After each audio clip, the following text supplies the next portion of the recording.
Gabonaises, Gabonais, chers compatriotes, alors que l'année 2016 est entamée depuis quelques semaines et que l'effervescence politique est déjà perceptible ici et là, je voudrais m'arrêter un instant pour vous adresser à mon tour, très sincèrement, à l'aube de cette nouvelle année, mes vœux les plus fervents et les plus chaleureux. Que cette année 2016 vous apporte joie, santé et satisfaction personnelle pour vous et pour vos proches. Ces vœux, je vous les adresse en mon nom personnel et au nom du mouvement de redressement national, qui, faut-il le rappeler, s'est toujours soucié du bien-être du peuple gabonais et mène, au nom de tous depuis 35 ans, un combat contre le régime despotique et autoritaire qui nous est imposé. Se souhaiter une bonne année 2016, je pense que nous en avons tous besoin, surtout en ces temps tourmentés où nous nous apprêtons à engager notre destin dans un nouveau tourment crucial pour notre histoire commune. Alors que la fracture entre les tenants du pouvoir illégitime et illégal et le peuple semble désormais définitive.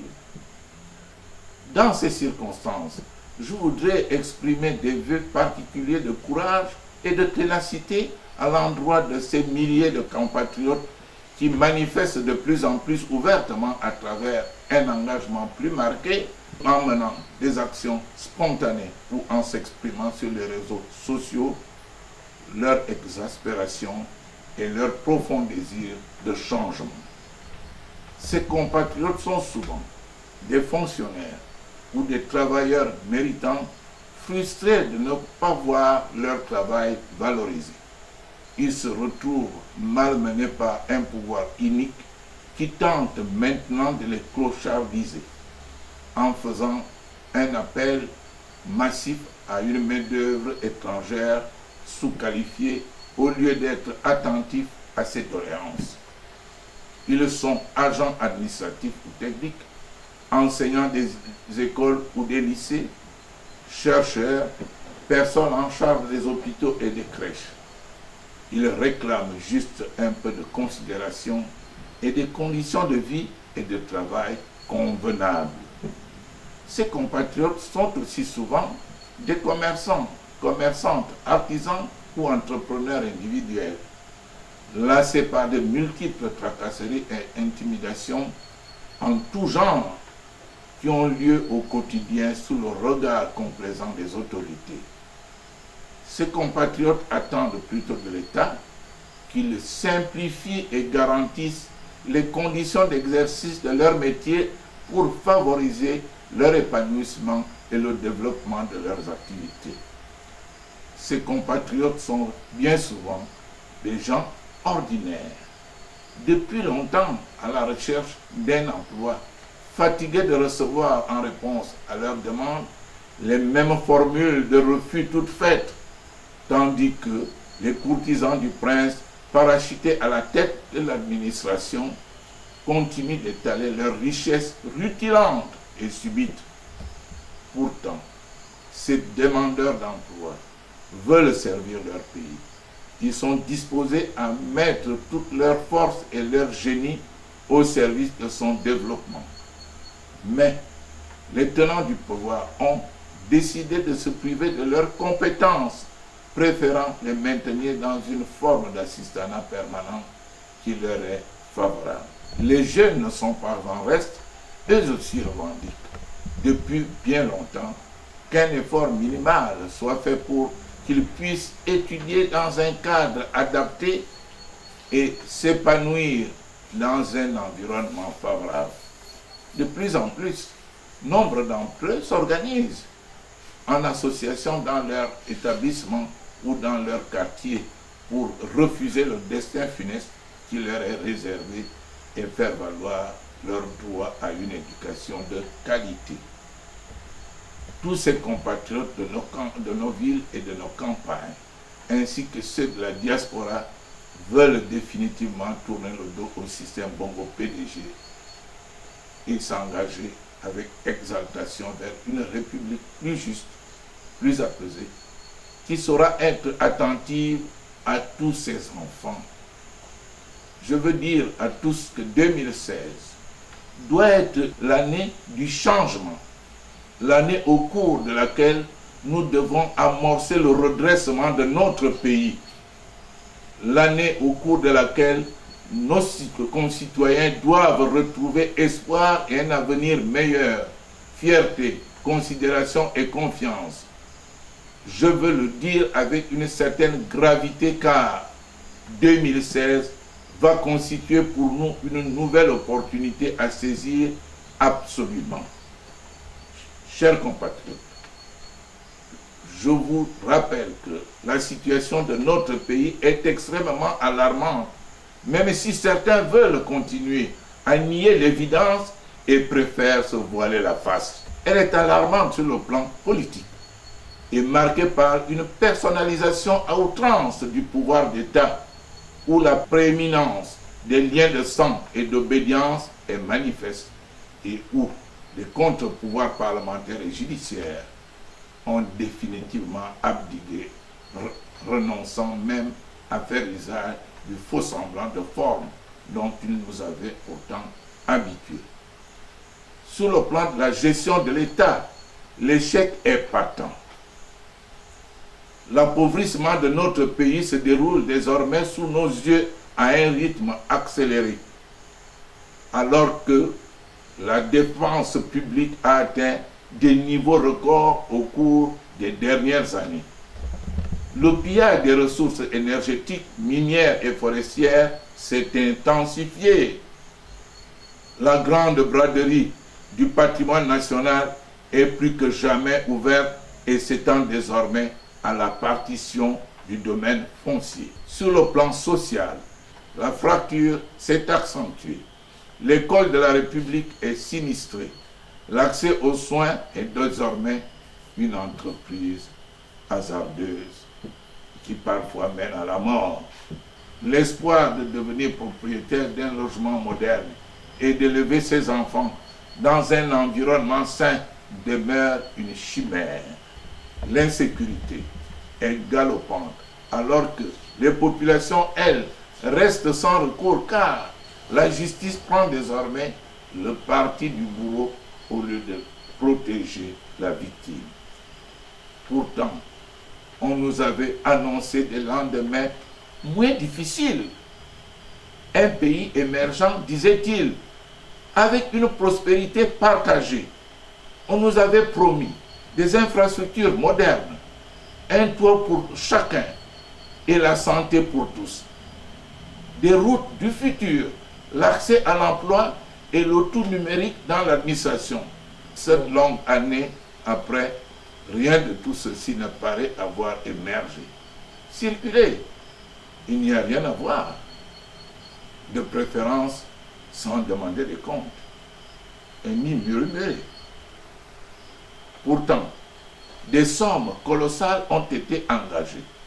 Plus de 3 000 milliards de francs de budget par an, soit près de 25 000 milliards de francs CFA sur la période.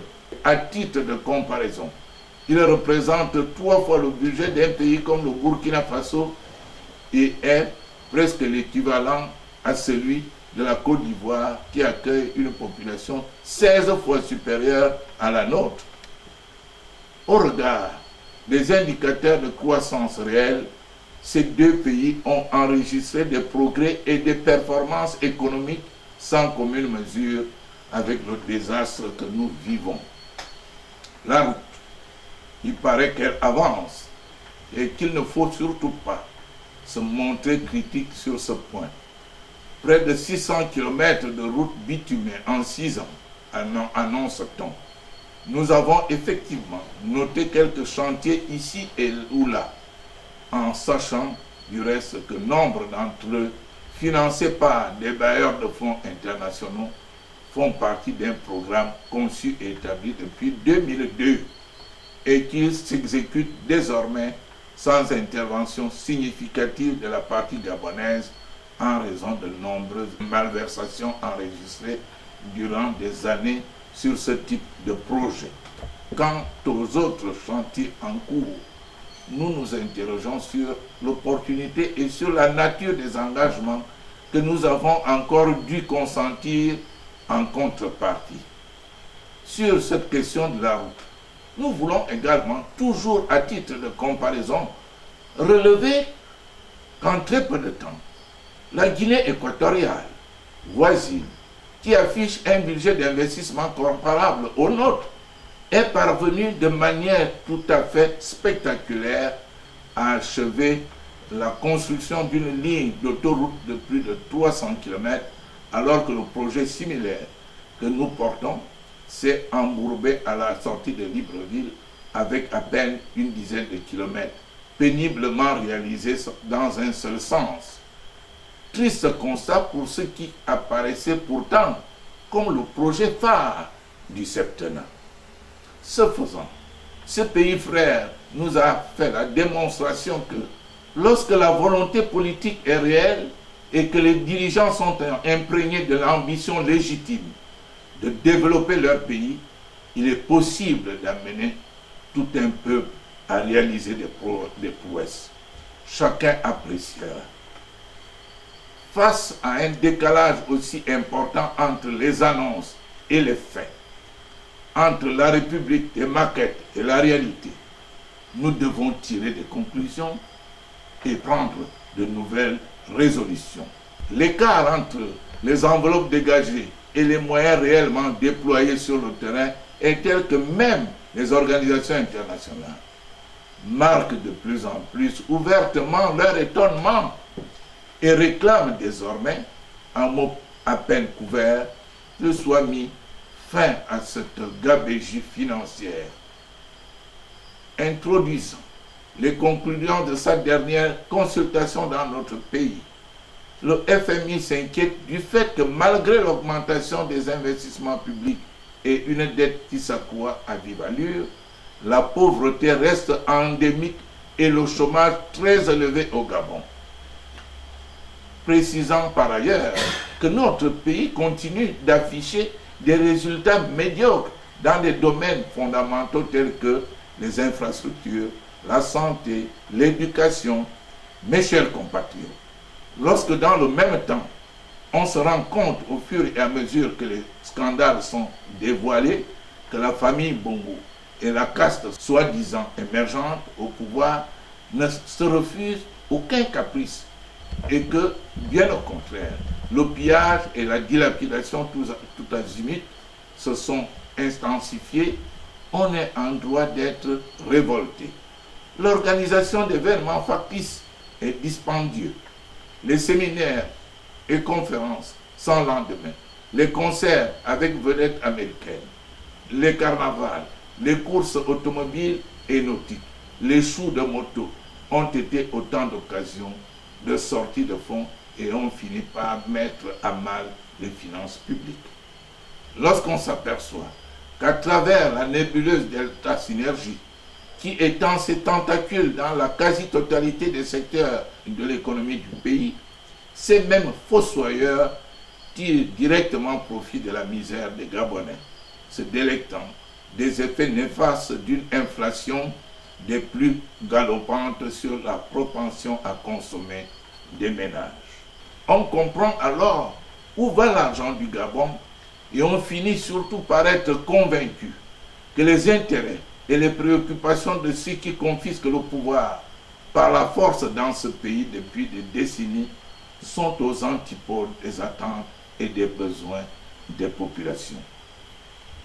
Chers compatriotes, il est maintenant clairement démontré qu'à plusieurs égards, les détenteurs actuels du pouvoir exécutif ne sont pas en mesure ni d'apporter des réponses à nos aspirations, ni de maintenir la capacité de l'État à gouverner. Lorsque le chef de l'exécutif d'un pays est dans l'incapacité de produire le moindre document fiable attestant de son état civil et qu'il est soupçonné jusque dans sa propre famille de faux et usage de faux, sans qu'aucune instance compétente ni aucune juridiction ne puisse l'interpeller à cet effet, c'est l'état de droit qui est bafoué.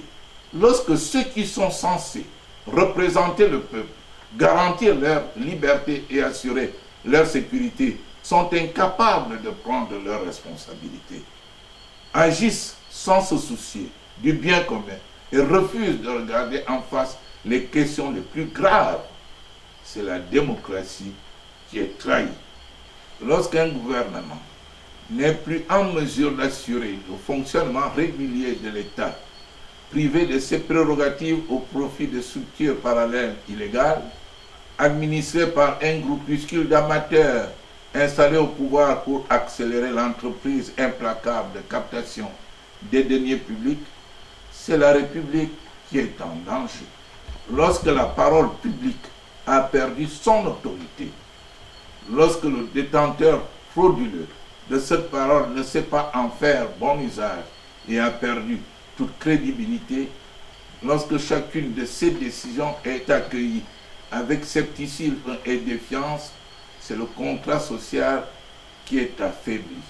Lorsqu'un chef d'État s'est affranchi du devoir d'exemplarité et de la sobriété indispensable à la fonction, lorsque sa personne est associée à des pratiques et des comportements contraires à la morale publique et aux bonnes mœurs, et lorsque ces révélations scabreuses prennent un tournant international, c'est le pays tout entier qui est malmené. Lorsque le rejet est aussi massif, lorsque le pouvoir est à ce point en faillite, lorsque la gouvernance n'assure plus les intérêts du peuple, lorsqu'on se rend compte que l'État n'est plus qu'un instrument au service d'une caste malfaisante aux commandes du pays depuis trop longtemps, il revient au peuple de reprendre en main son destin. Il a le droit et même le devoir d'agir pour remettre les choses dans le bon ordre. Chers compatriotes, cette fois nous avons franchi le Rubicon. La crise sociale larvée que nous connaissons depuis plusieurs années, les grèves multiples, les manifestations populaires, le sacrifice de certains de nos enfants, le désespoir affiché par bon nombre de nos mamans sont des actions fortes qui doivent interpeller toutes les couches de la nation dans l'optique du redressement de notre patrie. J'ai cru comprendre que certains leaders politiques et d'autres de la société civile soutiennent que le changement pourrait passer par les urnes. Ceci est valable dans les pays réellement démocratiques, où la valeur du suffrage universel est respectée et célébrée comme un dogme. Et ce n'est pas un vieux combattant pour les libertés et la démocratie, comme je le suis, qui refuterait la primauté de l'expression majoritaire. Seulement, le Gabon sous le régime Bongo PDG n'est pas une démocratie.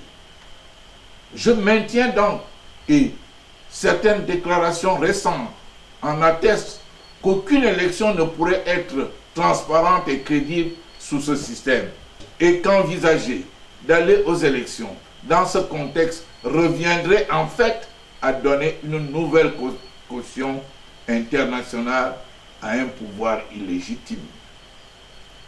Chers compatriotes, un débat sur cette question a lieu actuellement au sein du Front pour l'alternance. Je veux vous dire sans hésitation que je reste pour ma part favorable à ce qu'on revienne au schéma d'institution, transition, élection qui avait été retenu au moment de la constitution du Front et qui me paraît mieux convenir à notre situation. Chers compatriotes, depuis plus de 30 ans maintenant, j'ai entrepris de me battre avec acharnement pour l'indépendance et la démocratie. Je me suis levé contre la dérive autocratique qui nous a été imposée. Je me suis insurgé contre une série de mauvaises décisions, de mauvaises orientations sur les choix politiques et économiques qui ont mis en échec les promesses de prospérité collective et d'émancipation du peuple gabonais.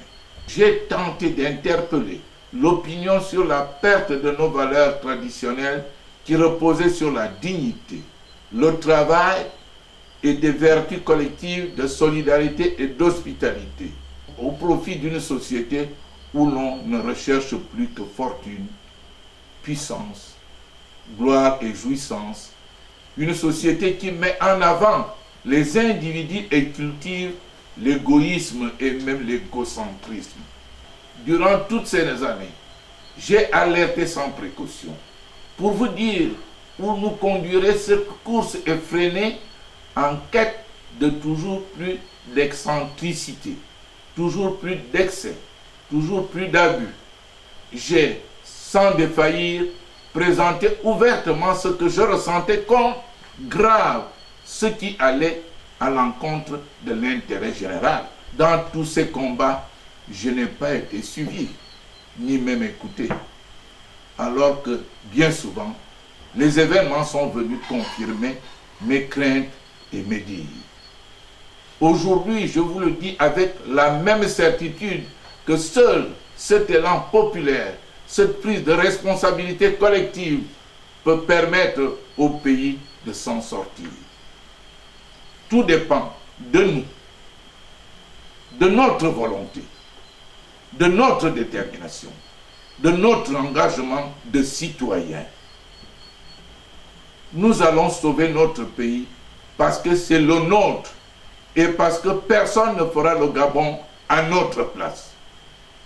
Chers compatriotes, sachez qu'il ne peut avoir une véritable paix sans la vérité. Un véritable amour dans l'hypocrisie. Ensemble, bâtissons une architecture de bonheur pour tous. Très bonne année 2016 à tous. Que Dieu protège le Gabon. Je vous remercie.